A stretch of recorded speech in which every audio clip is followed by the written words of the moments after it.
That's me. He knew what he was getting into when he married me, right? High High maintenance. maintenance.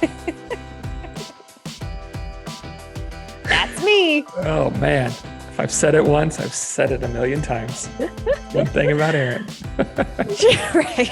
She's a lot to deal with. Right. Ooh. I mean, just look at me. Just Yeah. look at how high maintenance. I know, right?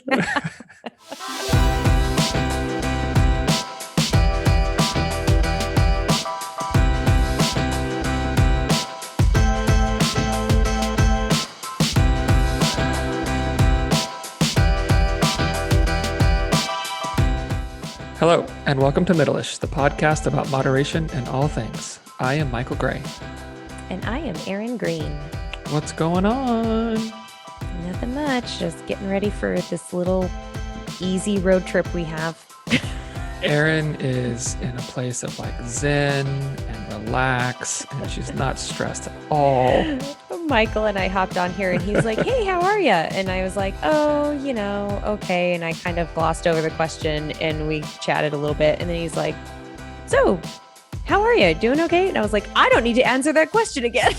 Well, the thing is you didn't answer it the first time.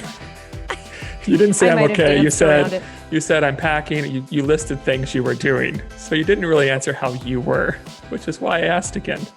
You know what's But funny though? I got told very firmly, drop it, buddy. Okay, I don't want to talk about this. You really want to know? What's funny is I Yeah. have been asked that question before. Usually the answer is a very honest, like, I'm pretty good, like things, blah, blah, blah. And you kind of talk about your day. Mhm. But there are those times when just things are not awesome. We're not in the Lego movie. And so all of a sudden I'm kind of stuck in this, how do I answer that? But not like turn you into this, receiver of all of my thoughts and frustrations and things on my to-do list. So, You but know how I'm you answer okay. it? Like we talked about in last week with time management, I'm just so busy. I'm busy. I'm just I'm busy. busy. I'm so I know. busy. Is that like a blanket That's answer like for yeah. things are going to shit, man? Yeah. I firmly believe that there are people, someone gets a text like, "Hey, how's it going?" And they're sitting there eating nachos on their third hour of Netflix. I'm like, oh man, I'm so busy. I'm just so busy. Well, that's, Doesn't matter if it's a true or nice not. alternative. It's a nice alternative to what I have to do now. But we're in a really good place actually with our packing situation. So for our listeners who haven't been, I've talked about this a few times on the podcast. We are driving from Boise, Idaho to Emporia, Kansas, starting tonight for a 200-mile gravel race that I have entered. Eek. It's a So ways. that's another layer of preparation. It's not just a big long road trip. Mhm. It's bringing all of the things for this crazy gravel race that I need to, make sure I have all the bike tools and things to fix, like a myriad of mechanicals and flats that could happen, and food. And anyway, so Matt's been working hard getting the pickup ready to go. We have, a tent top and a canopy and all the setup that he's, Michael, how it is when you're I know exactly how it is when I'm preparing working for on a your 200-mile gravel race. I was more referring to like the project, like if you have like the right. project and you Yes. want to get things just right before Yep. it's go time. Mhm. So Yeah. anyway, there's just lots of running around and last minute stuff, but I feel like we're in a good place. And, it always is like this relief once you get on the road, because then I just What's tell done is myself, done. yeah, if I don't have something, if it's that critical, I'll just buy it. Yep. That's, Yep. and I rarely have to, but Yeah. So I would anyway. imagine you are a fairly thorough preparer. Just going out on a limb, but I would guess that you have a very thorough list quite a ways ahead of time. So here's the funny thing. I would create lists when I was racing professionally, just because there were little things that I always have with me that are just Mhm. automatic, that if I'm traveling to a race, I know I'll forget. Like, Right. my socks for race morning, or like something just so silly. And so I would make lists like just to have all the things. And I I was going to make a packing list, but I wasn't going to like make a list for like what goes in my hydration pack that I'm carrying each leg of the race. And, I have aid stations that Matt is there to support me at the aid Mhm. stations, but there aren't like aid stations put on by the race. So Uh, I have to be organized and keep all my food and everything, figured out gotcha. and carry it with me between aid stations. And we're talking like 4 or 5 hours between times when I will see Matt. Yeah. That's a So while.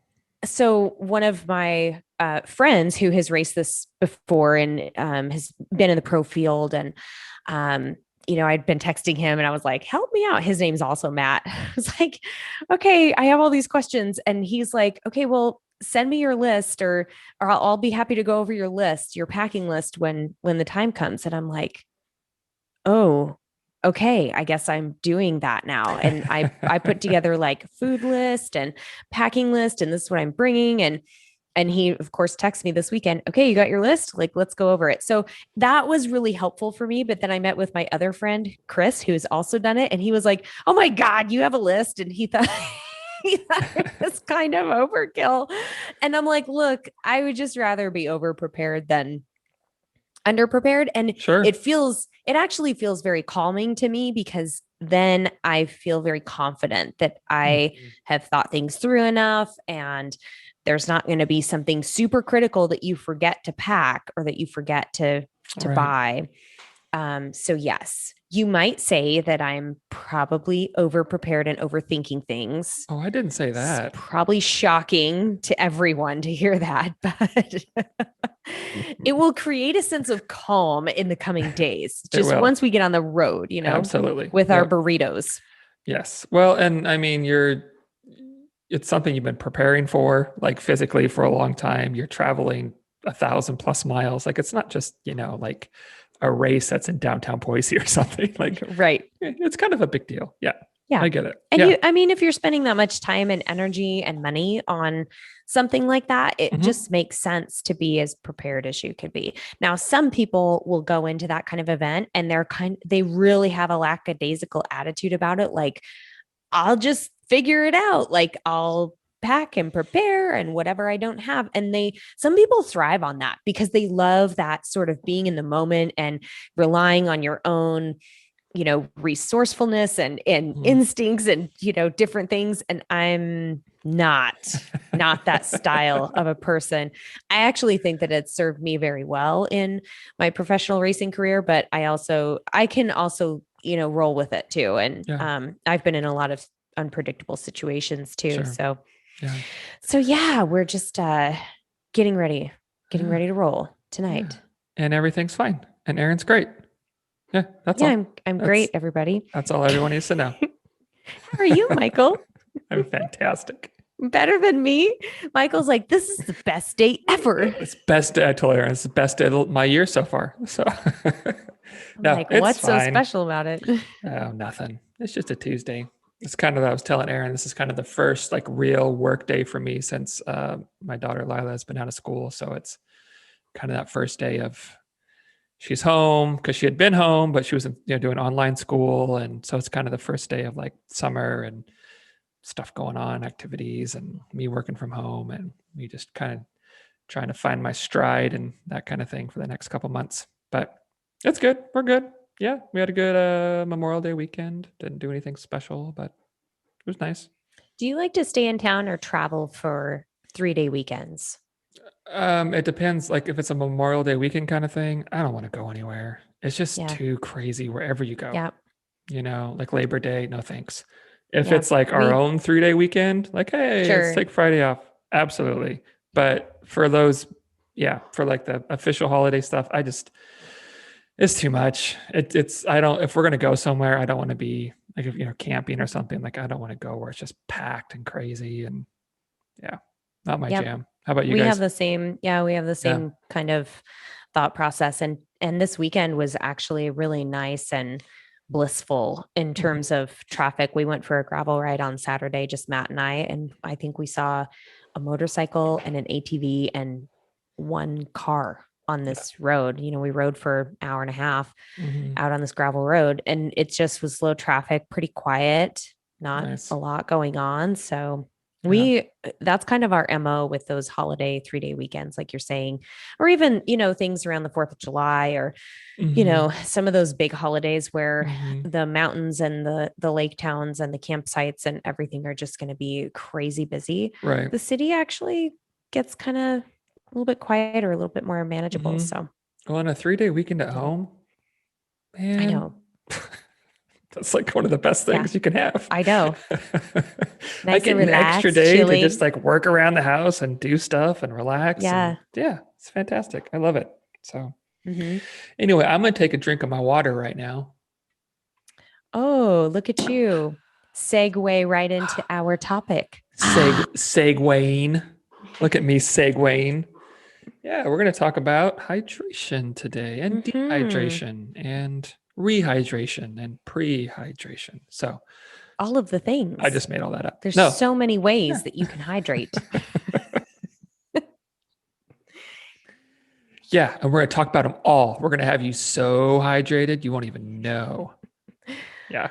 Anyway, we're talking about hydration today. Well, don't drink too much because the last time you had to leave the mic and I was left holding up this podcast just by talking to our listeners by myself, it felt very awkward. So don't drink so much that you're like, hey, excuse me for a second. I got to run to the bathroom. I won't. And even if I had to, it would be a lot quicker than the spider incident. Oh my gosh. I actually listened to that yesterday. I listened to that episode and that moment. And I just remember thinking, Oh, like, man. there's babies all over the floor there, Yep. baby spiders. And there were. He's still looking at that spot. I do almost every time I come in. I'm like, I know I haven't seen any. Is I it haven't seen crawling? one, but I did after we were done. I went and vacuumed everything real well. I think I got them all, but you never know. I'm sure you did. Yeah, thank you for that vote of confidence. You're fine. It's fine. You got every single one.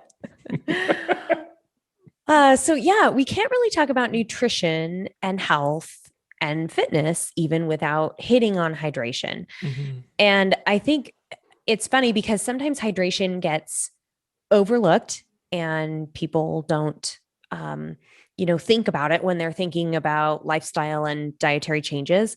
But I also think that people get caught up in the weeds with hydration too. And it's all Yeah, they about do. like the electrolytes and the detoxing and the special alkaline waters and all of these things that you're Should I get just like, 80 ounces or 81 ounces of right, water a right. day?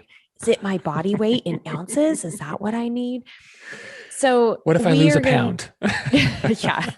So we are going to talk about some of these Yeah. things. And, in general, I know that a lot of I'm a sports dietitian. We're not going to get too deep into, hydrating for those endurance Mhm. events or elite events. We will talk a little bit about athletes in here, but this is mainly for just general day-to-day hydration. And guess what? Even if you are an athlete, these things still apply. And you can stay well hydrated by food and fluid consumption, period. You don't Yep. need to, I mean, electrolytes, one thing people get wrong is they think electrolytes are these special little additives that you get from like special drinks or special supplements. Yeah.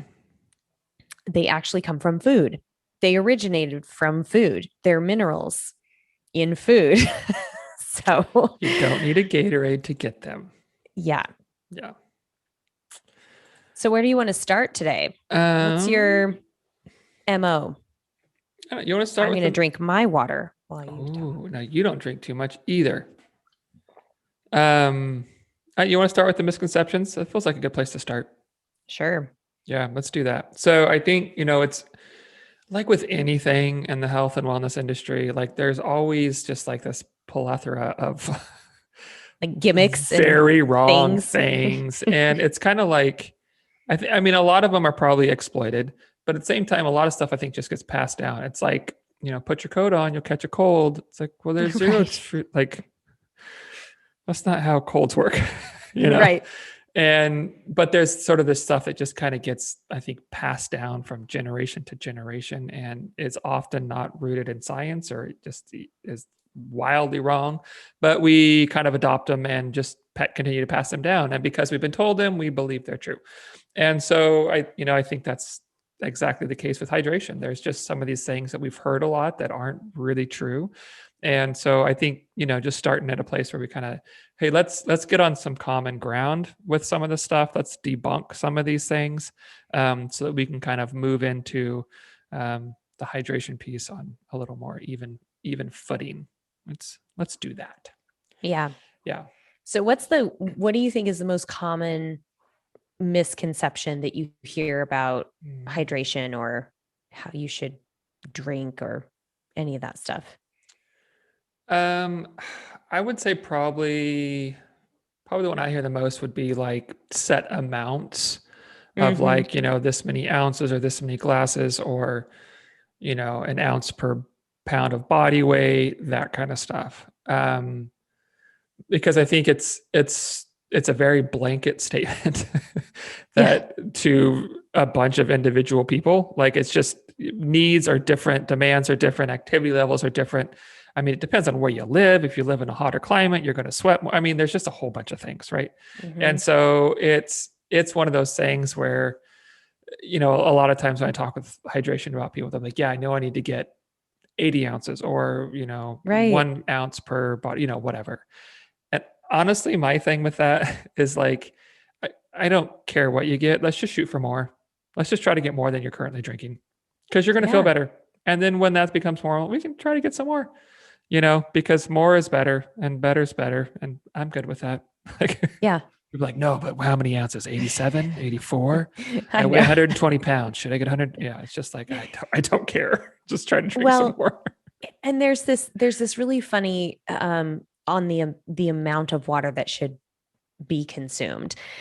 There's this interesting belief when people come to me and they have a water goal, like I need to drink Mm-hmm. more water. I'm more interested in what you're hoping to accomplish out of that drinking more water. Like Mm-hmm. what are you looking at? Feeling better? I mean, we know that water helps lubricate your joints. It helps with digestion. It, is reported to help with mental clarity in a lot of cases. It can help with fatigue, especially if you are dehydrated. There's a lot of benefits to getting enough water, or enough fluid, I should say. But it's interesting when people have like a specific water goal, I think, and we'll talk about this later on in our list of misconceptions, but sometimes people think that they need to drink water in order to lose weight. Like Right. they're trying to turn off that hunger cue, or they're trying to disregard that hunger cue with Mm-hmm. water. So we'll talk about that too, because I think that's where this misconception that you need 8 glasses a day, or your body weight in pounds and ounces, or some ridiculous number, that people have heard this Mm-hmm. probably a lot from the diet industry. Mm-hmm. And that's what they rely on. Yeah. One of the other things that I just heard, I think it was on a podcast yesterday, where some of the 8 ounce or the 8 glasses a day thing came from a couple studies like back in the 80s or something, that said the average, human body utilizes this many ounces of water a day. And it was somewhere in the, 70 to 80 ounce range. Mm-hmm. But we forget that we get water from food. So you Right. don't necessarily have to drink all of this water in order to meet those fluid needs. You get water from food. You get water from even dry foods like Mm-hmm. bread, Mm-hmm. that you wouldn't think you get water from. Your Mm-hmm. body is designed to pull the water out of foods. And, things like watermelon and grapes and lettuce and some of those high water foods are Mm-hmm. like 90 to 99% water. It's a lot. I mean, you're basically Fun. drinking water by Yeah. eating like a bowl of watermelon or something like that, or some berries. So just keep that in mind too when you're thinking of these hydration needs. You can meet hydration needs through Mm-hmm. food as well, which is, Yeah. another plug for those fruits and veggies. Yeah. And that my favorite way to hydrate is gummy bears because they're soft, so they must have a lot of water in them. And They so that's must. yeah, I'm It's like a thirsty. I just eat gelatin. gummy bears. Probably suspends the water in there. Yeah. Yeah. It's like a super kind of water kind of thing. Yeah. Do they have to be bears, or do you like gummy worms? They're fine. Gummy Oh, worms are fine. They're not the same.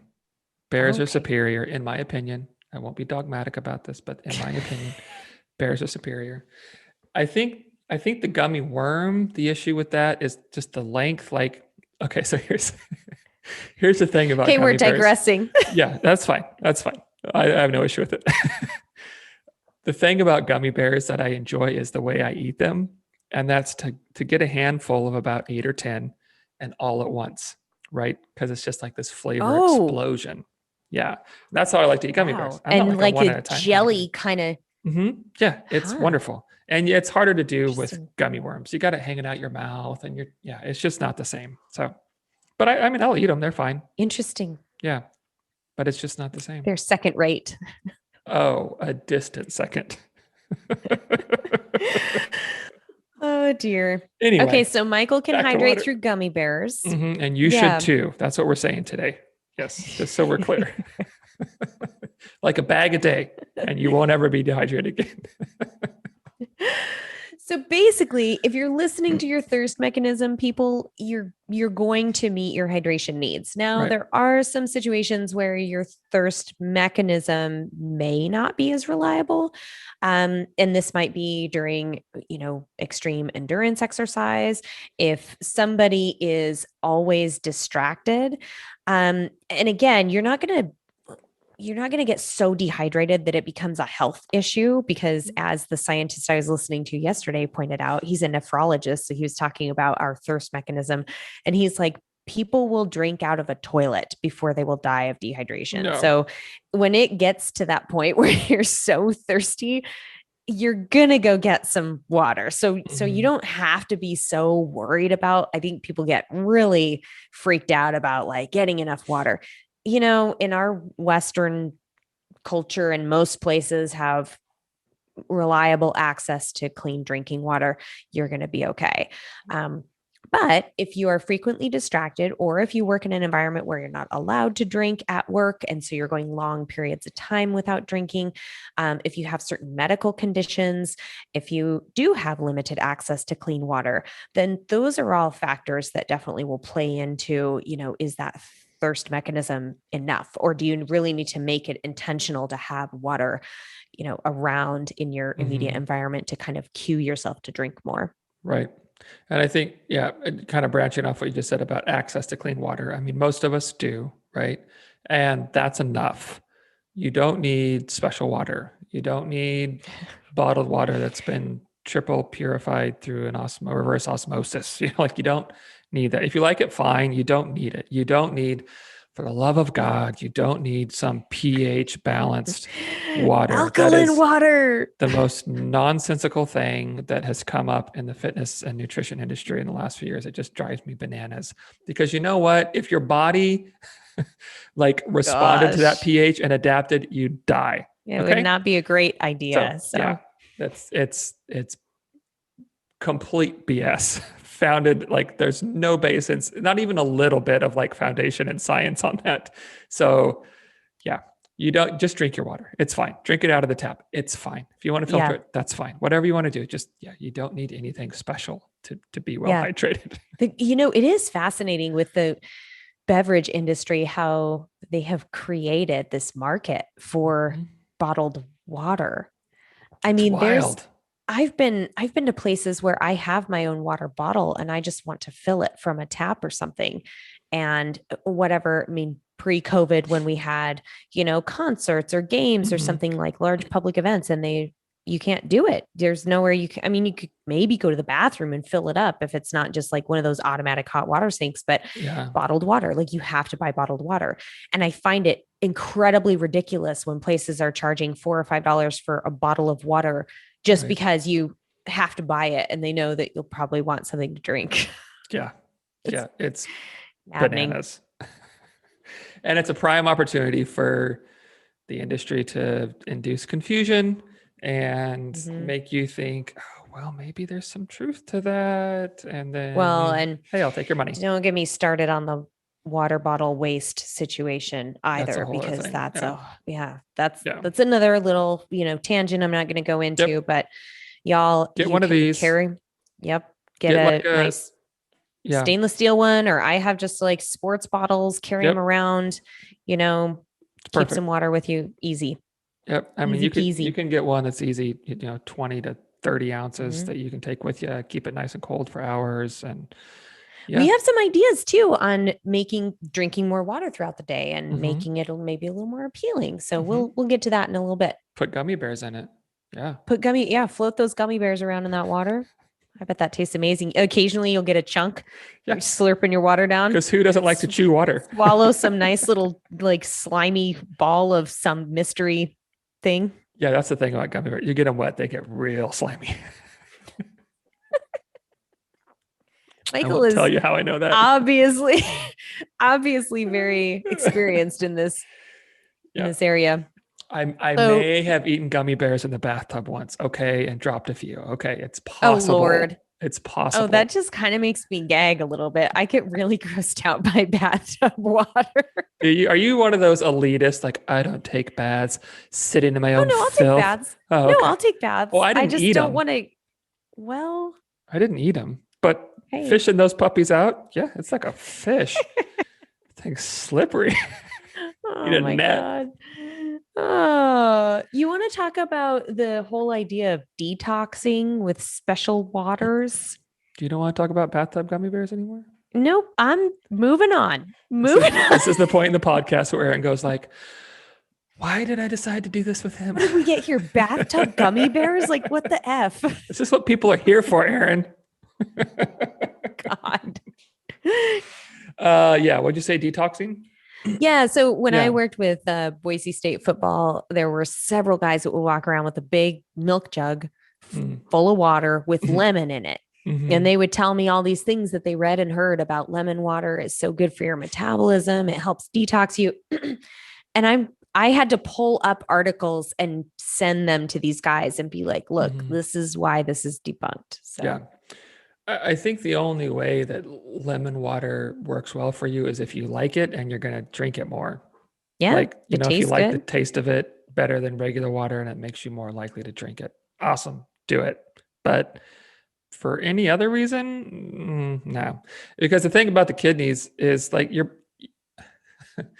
like our bodies are durable, right? Yeah. Like they're going to do what they do unless they absolutely can't. They're not so delicate. It's like if we didn't, we got five too few ounces of water in the day, it's like, oh, I can't handle it. Like the kidneys are going to detox regardless. I mean, maybe there's a Mm-hmm. certain point where I don't know, but you're not going to get there. Okay. Like you don't really need to do anything special to detox your body. Just exist and your body does it. Right. Mm-hmm. Like that's what your kidneys and liver and your skin are all for. Like they do a really good job of detoxing. We could do a whole, we should do a whole episode on detoxing, which would be really fun. I Um, have some really good science-based recommendations on like how you can support your body's natural yeah. detoxification system. Yeah, that's a good one. That's a good Is it some idea. detox tea that gives you diarrhea? No, Oh, okay. thank God. Because I think that's what most of them are. Yeah, And then anything you that can makes sell you under like me. And once you get someone under you, right. then we're all going to make a lot of money. Yeah, Yeah. anything that makes you just like expel copious amounts out your backside, that's Hmm. just waste leaving your body. So good job with the Yeah, detoxing. that's a Like, good thing. I just saw today on YouTube, I was writing some programs for somebody and ad popped up about this guy was like, did you know the average person has 20 pounds of fecal matter in their body? oh I was like, gosh, 20 pounds? 20 pounds? Can you imagine 20 pounds of poop? Like, No, he's like, it's just sitting there rotting away, making you it's like sick. I was like, elephant crap. poop. Like, does an elephant even poop 20 20 pounds? pounds?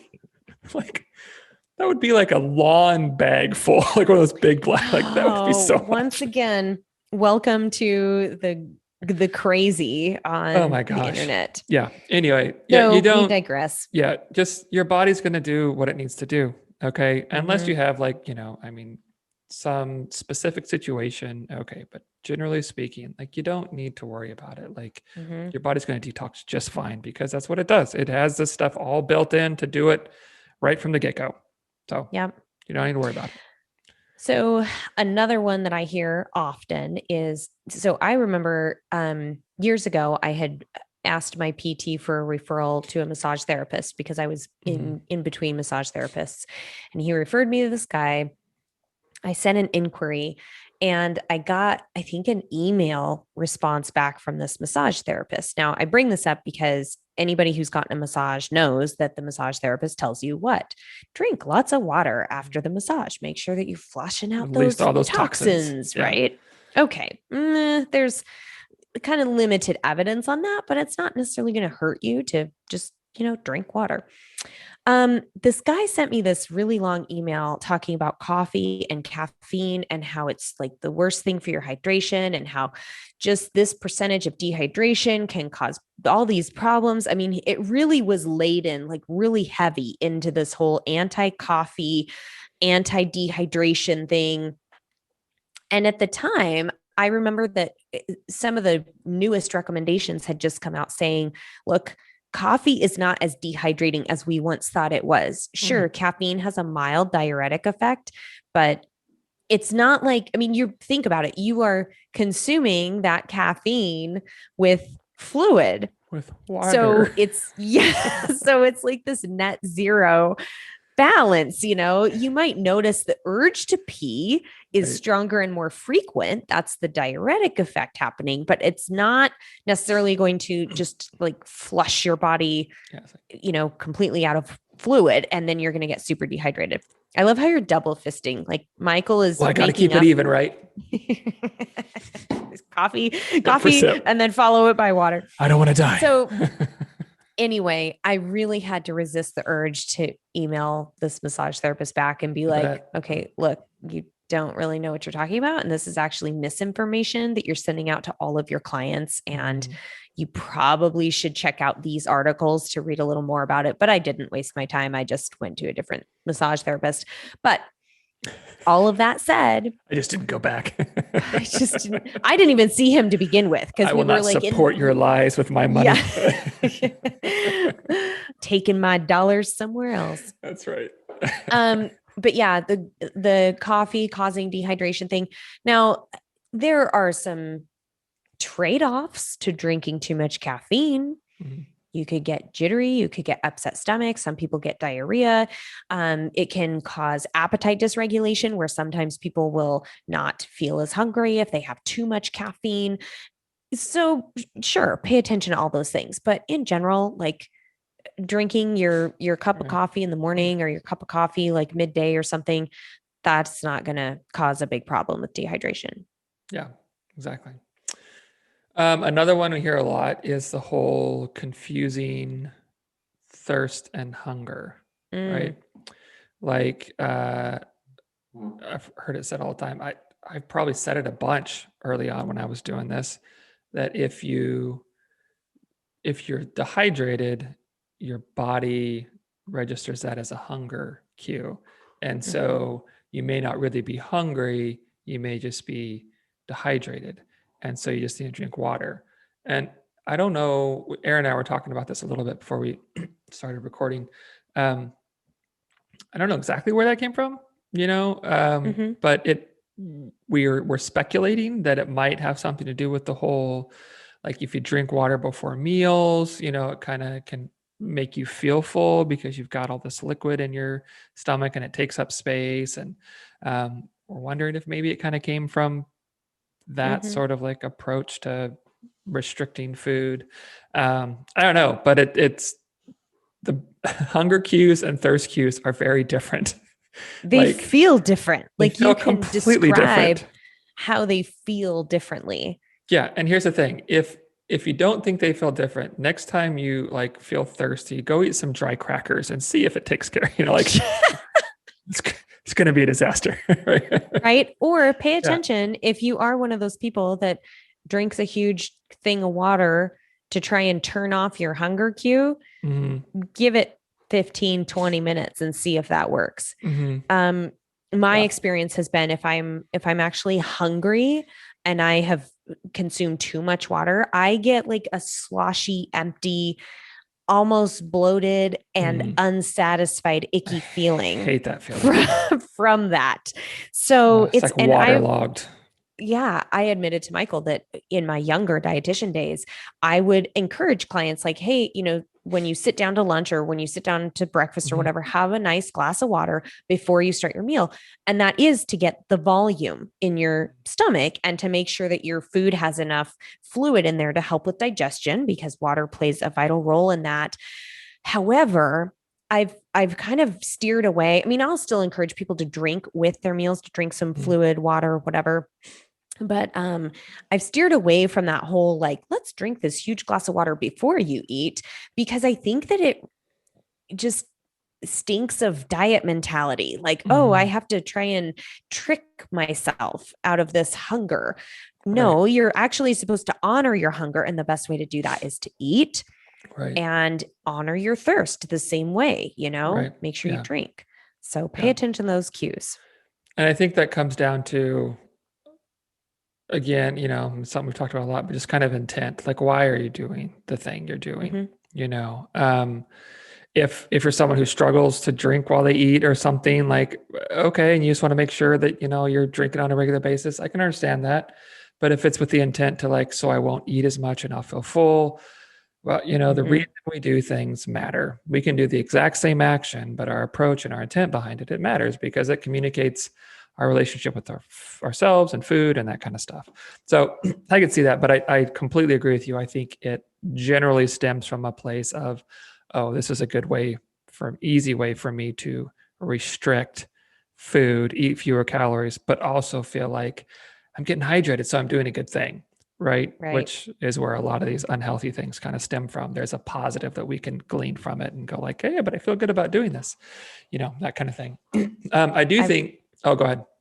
I was just gonna talk about like the difference with the cues, like how I feel the cues differently, Go and ahead. And just then I'll go just after. talking about that real quick because with hunger cues, and I do a lot of work with people on what does biological hunger feel like to you. Mm-hmm. We have kind of these universal cues that most people can describe, or my stomach feels kind of hollow. My thoughts drift toward food. I might get a headache. I might get distracted Mm-hmm. easily. My mood is dumpy. I might get the shakes. Your stomach starts growling. Like there's all of these things that most humans can relate to when we get into different stages of hunger. Right. With thirst, I was trying to think about this. I don't think I have many conversations with clients on thirst cues. Like Yeah, I don't either. how do you know? And so I just was thinking about that. I think that if I think about like places in my body where I might feel the cue or the yearning, I guess, to Mm-hmm. consume something, I feel thirst maybe a little more in my throat and hunger a little more in my stomach. Mm-hmm. That is probably my own experience and description. I also notice that if I am sort of not, I haven't recognized that I'm thirsty, but then I drink and it is so satisfying. I Right. mean, in like a relief kind of way, and like a whoa, that's enjoyable. Like Mm-hmm. I'm gonna drink some more. Mm-hmm. Um, that's another kind of, so that's I think one of the benefits of having water accessible and like with you all the Yeah. time is it can kind of help you recognize like, oh, I didn't realize how thirsty I was until, I Yeah. went ahead and drank. So Yeah. I agree. Yeah. Sometimes it's like you take a sip and it's like, oh my God. yeah. Whoa, this tastes amazing. This is like chug, chug, chug, chug. Yeah. I don't know that I've ever really thought about what my thirst cue is like. hmm I just I think cottonmouth know it. sometimes, like that kind Yeah. of smacky, like Yeah. mouth stuck together sort of thing. I I, I would say I feel it in my throat and my mouth, you hmm know? And a lot of times I think I feel it before I get that real kind of dry cotton Mm, mouthy, but it's like a yearning in my mouth. You know what I mean? right. Like it's kind of an odd sensation now that I'm like trying to explain it and identify it. But um, yeah, I've never really thought about that. I do think this is something Aaron and I talked about before we got on, but with that whole, if you're feeling hunger, you may really just be thirsty. While those two sensations and cues are very different and come from different places in the body, I wonder if there is some, if they can be easily confused if you aren't really in tune with them at all. If you don't know, because some people, I mean, honestly, they don't really know what hunger cues feel like. Mm-hmm. They don't know what thirst cues feel like. And if you don't really know them distinctly, I think it may be easy to confuse the two because it's like, I don't know what I'm feeling. I just know my body's saying, hey, we need something. And I think there probably could be some confusion there if someone Mm-hmm. really isn't in tune with either one of those cues. But I think for the most part, they're they're really different sensations. Um, that I think you'll probably, if you aren't in tune with them, I think you'll get in tune with them and notice the differences pretty quickly Yeah. because they are, yeah, pretty different. Mm-hmm. Yeah. So this kind of brings me into the athlete realm because Mhm. there is some slight disagreement in the sports nutrition world on, you know, to sports drink or not sports drink. Like, do you need to focus on the salt and the electrolytes? Do you need to force athletes into an ounces per hour kind of target? And some scientists argue that this was created by the sports drink industry and the beverage industry. And, they kind of cherry picked studies or paid to have studies done to show that, hey, our drink actually rehydrates better, whatever, or improves performance. Mhm. I would say in general, I will support a sports drink protocol for endurance athletes. I think it's a very efficient way to get carbs, fluid, and salt into the body. And that is what your body really uses during exercise. So I think it's a very easy way to do it. At the same time, I think that people will overdo it, especially outside of exercise. So we see these like high schoolers just, walking around to class drinking Gatorade or something like Mhm. that. Or we see, people just in the summertime, they want something cold to drink. And so they'll just, oh, I need a Gatorade because it's hot out kind of thing. And I'm like, well, Mhm. those are really for people who are sweating profusely and they're out in the heat all day and you don't have access to regular intervals of food like eating and water to support that. That's where those sports drinks really come in. Yeah. I also think with endurance athletes, we have a lot of things going on that can impede our, not necessarily our thirst mechanism, but our dedication to staying hydrated when we are working so hard for so long, usually in, wind, heat, out in the sun, whatever it is. Once you get behind on hydration, it's very hard to Yeah. catch up I'd because in imagine. these endurance events like a marathon or a half Ironman or whatever it is, you're expected to continue the physical activity while your body is kind of kicking this thirst mechanism in. Mhm. So you're continuing to deplete. It's almost impossible to catch back up and to actually consume Yeah. that much fluid in that short amount of time, unless you stop the activity and give your body a chance to replenish. That's why I think the having kind of a protocol and I think there's probably a lot of endurance athletes out there that would agree with me on this. That staying ahead of the dehydration game, if you've ever gone into the med tent after an event, or if you've ever gotten so dehydrated that you needed an IV or something like that, anybody will agree that staying ahead of the game is a worthwhile endeavor. So just a note there on when that thirst mechanism might Mhm. be too little too late in some instances. Yeah, that extreme dehydration is, it's not a good time. No, That's not, no. it's not a place anybody wants to be. Well, and then on the other end of the spectrum, we have that hyponatremia, Mhm. which hypo meaning low, natremia is salt in the blood. So you basically dilute your blood so that it doesn't have the right amount of salt and electrolytes in it. And it can, I mean, that is a very dangerous condition. It Can kill usually you. can, yeah, yeah, it can be deadly. Um, it's rare in healthy individuals unless you are putting yourself in a situation where you are constantly depleting your electrolyte stores Mhm. and only replacing it with water, plain water. So in general, if you're consuming some salt in the form of sports drink or food or whatever electrolyte tablets, whatever you decide to use, and you're taking fluid with it when you're doing these endurance events, you're going to prevent hyponatremia from happening. It's Right. when people are just drinking water. And I actually heard a story of this. I don't remember how many years ago it was, but there was a radio station somewhere that did a competition where if you could drink a certain amount of water or something without going to the bathroom, you what did it say, hold your wee to get a wee or something? It was to win a wii, the video game.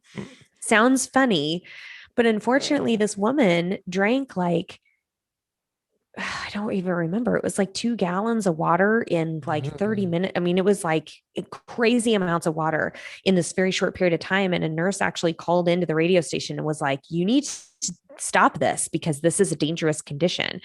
And the Yeah. woman ended up dying because she had, drunk so much water that her body actually could not process it and right itself. So anyway, Wow. that's another.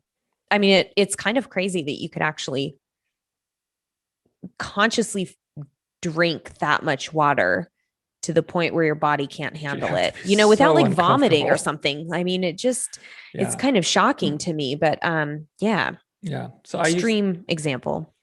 I used to work in, I've worked in a few different mental health hospitals. And one of the places I worked at in Boise, at one point we had a patient who had this, and it was like we really had to monitor and make sure he wasn't drinking too much water. And I remember the first time hearing about it, I was like, "What are you talking about? Like he could die from drinking too much water? This is ridiculous." Like it didn't make any sense, right? But it Mm-hmm. was a very serious thing. Like he had to be very closely monitored because he just kept drinking and drinking and drinking and drinking. And I was just like, I can't even wrap my head around this. Like, what in the Right. world? Yeah, which is, and again, maybe this is another episode. This is another episode. With some episode we should do about like toxins and stuff. But it just goes to show that I know. the dose matters. Anything can be a toxin, Right. including water. Yeah, but Not just all those GMOs and food additives that people get right, mixed in. yeah. So you want to talk about like what some symptoms of like mild and moderate and Yeah. severe dehydration can be? I mean, we talked a little bit about some of when we talked about thirst cues and mechanism, we Mhm. talked about a little bit about this, but just that thirsty feeling, dry mouth, um, your urine output will decrease and the urine color will change. It will change to maybe a brighter or darker yellow. Your skin will remain dry and cool. You might get headaches, you might get muscle cramps. Mhm. Um, but in general, that thirst mechanism is going to be there telling you Yeah. we need to drink. Like I'm Yeah. thirsty, I need to drink. Yeah. So pay attention to that. Yeah. I really thought you And were going to then keep talking. you want me to keep going? No, no, no. Just the way you said it, you're like, pay attention to that. And No, you're it's not. up. And Europe and Asia and other continents. Oh Um, boy. yeah. So, and then like severe dehydration. I mean, I doubt you're going to get here unless you have something going on, but that would be like really dark yellow pee, very dry, papery kind of skin, dizzy, rapid heart rate, sunken eyes, sleepy, you might pass out or something. But like Aaron said, unless you're just like actively ignoring your thirst cues, or if you have something else going on, like people can get there, like if they're really sick and vomiting and diarrhea a lot, people can get hospitalized for dehydration from that if you can't keep anything down, Mm-hmm. that kind of thing.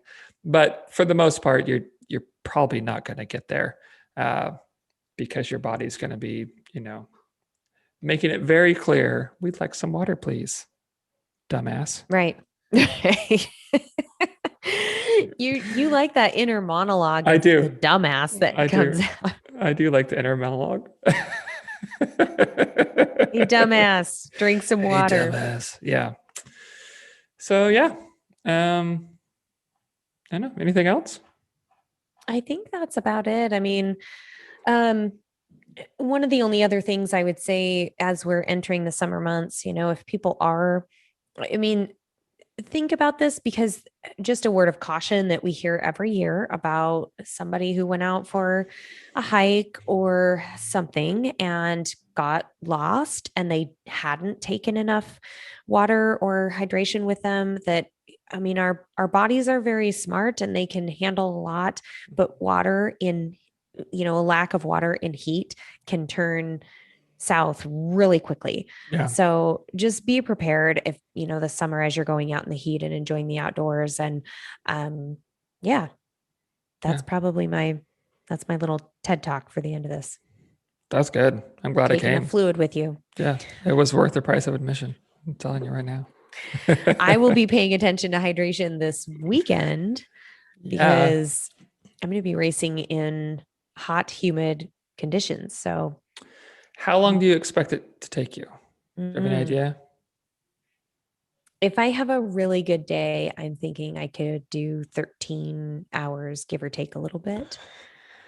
If I have a really shitty day, I don't even want to think about it. I might be drinking beer on the tailgate with Matt at the second aid station if I have a really shitty day. So this is all one day. Yeah, it's all one day. And 13 the hours hope, is like a good situation. yeah. Oh, that's a lot of So writing. my longest Ironman, my first Ironman I did, I finished in just under 12 hours.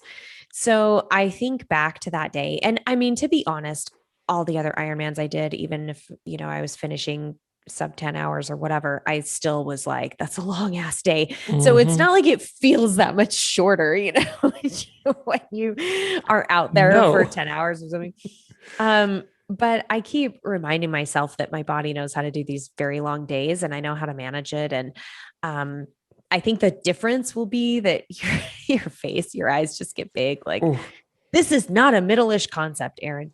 I wasn't thinking that. I was just thinking like, this is not for Um, me. yeah. It's not something I'll ever do. I think the difference is with Iron Man, you always have something that you're thinking of next. Like, what am I doing next? Which Mm, is you're transitioning from swim to bike. And sure. then you have one lap of the bike, and then you have the second lap of the bike, whatever. And then you're transitioning to the run. And then the run, you have certain points along the run. Yeah. This is just going to be very different to find those sort of benchmarks or those different places to break up the race in a way, because Yeah. mentally that's super important for me and I think for just about any endurance athlete when you have such a long day like that.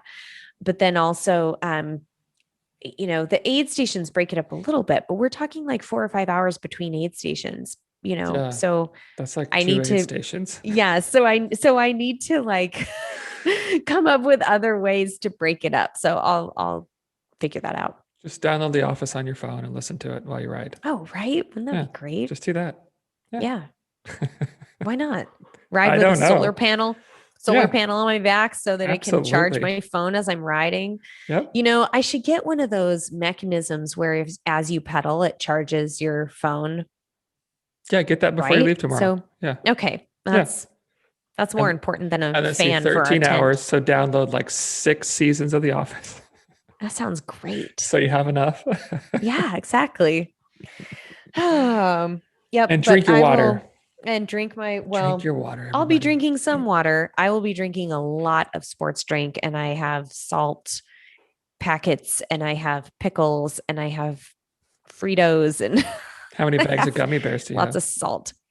I have gummy worms and that's why I asked you what you thought. They're easier to grab Okay. as you reach your fingers in and you Okay. just grab this whole mass of All right. tangly sugar. I can see it. So I'll allow it. And I think we should probably not talk about this again. okay. I just lost a friend, everybody. Wouldn't say lost, but whew, all right. So do you have a meaning in the mundane? I do. Last week, I don't know when it was. I think it was, I don't know if I was out of school or not, but anyway, Kathleen was putting Sophie down. And Lila and I were downstairs and I don't know what we were doing, just something. She said, "Hey, Dad, do you want to color with me?" And I was like, "Yeah, I'll color with you." And so we just sat at the dinner table and we're coloring. We were watching some, I can't remember what she watches. It's something on YouTube where they show you how to draw certain things. Mm, And so we were doing that and then coloring them. And and she wanted to listen to music. And so we were doing this thing we do sometimes where we'll like play songs for each other. Like, I like this song, I like this song, and just kind of sharing music. And we just sat there for like, I don't know, an hour or so of just like not even talking a whole lot. Just listening to music and coloring, and which was just awesome in general because she's 10 now, and I feel like every little bit older she gets, my Mm-hmm. quality time with her gets less and less because she's just interested in other things, and dad's not as cool anymore. I mean, she still likes me a lot, but she'd rather be doing other things than hanging out with her dad, which I get. So anytime I get those, I'm like, yes. Oh, So it was really, really good in that way because it was just a sort of ordinary thing. But then at one point in the middle of it, she was just coloring. Like, I don't even think she looked up at me. She's like, you're a really good dad. And I was like, oh, and then you're like trying to hold yourself together for. I was like, oh, you think so, huh? And she's like, yeah, you're a really good dad. And I was like, babe, I think that's the best thing you could ever say to me. Like, I don't know if you could say a better thing to me. Like, if you Yeah. think I'm a good dad, forget everything else. Like, I win, right? Like, this is as good as it gets. Yeah. So it was Well, just it a must be really the great moment. truth. She Yeah. wouldn't say it if it wasn't the truth. That's Yeah. And it awesome. wasn't even like in response to anything. It was just like she was just like focused on color and just like, hey, here's the thing I'm thinking right now. Yeah. It was pretty great. Cool. Oh, So that was mine. Yeah. that's a good one. Yeah. It felt Oh, really my. good. I was riding high Yeah, for a couple of days. I'm sure. It's like, You're did you like, know that I'm a really good dad? tell Sophie. Right. Tell Sophie that's so mine is much simpler. And it just happened yesterday. I was hanging up laundry in the back room, and we keep our windows open. And I could hear it was in the morning, and I could hear the birds in my neighbor's yard. And I think there's one bird called, I think it's the red house finch. And it just has this very cheerful, sing-songy, like kind of thing Mm-hmm. going on. And every time I hear it, I cannot help but smile. And they were in the backyard of my neighbor's backyard, just chattering and going off. And it was just one of those lovely moments where like springtime and the birds are just happy and they're Mm-hmm. talking with each other. And it's like they're saying, hey, look at this day and how magnificent it is. And Everything everybody is should hear awesome. this. Everybody should come outside and look at how great it is out here. Like it was Yeah. just so cute. And so it forced a smile. And I was just like, oh my gosh, this is, it was one of those just very simple Mm-hmm. moments, but hearing the birds sing song and prattle on in the backyard is Mm-hmm. just cute. It is. I love like when you got birds Mm-hmm. chirping in the backyard. Yeah. Mm-hmm. Yep. Yep. Those are they're really nice moments. Yep. Nice moments, I think, are too often underestimated. A nice I moment, know. that's a really good thing. I Yeah. like that a lot.